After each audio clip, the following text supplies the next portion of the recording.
Welcome to the Learning Pines YouTube. We hope this video helps. In this video, I will explain how to connect your iPhone to your Mitsubishi Eclipse Cross.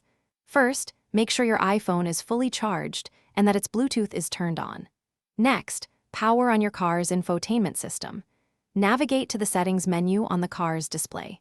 From there, select Bluetooth and then choose the option to add new device.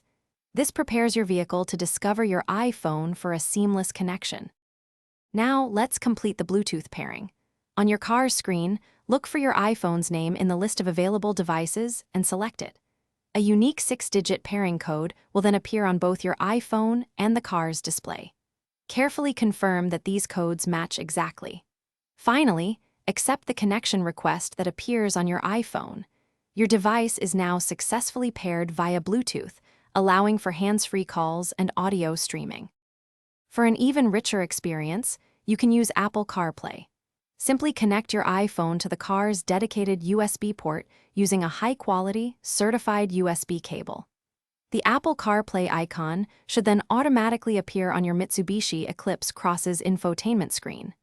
Tap this icon to launch the familiar CarPlay interface, giving you safe access to navigation, music, messages, and other essential iPhone features directly on your car's display, enhancing your driving experience. If you encounter any connection issues, here are some helpful troubleshooting tips.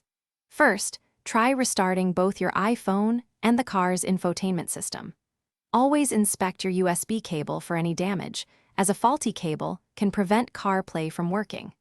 Make sure your iPhone's operating system is updated to its latest version for optimal compatibility. You can also try deleting old Bluetooth connections from both devices. For specific details, always refer to your vehicle's owner's manual. Thanks for watching. Consider subscribing if we helped you.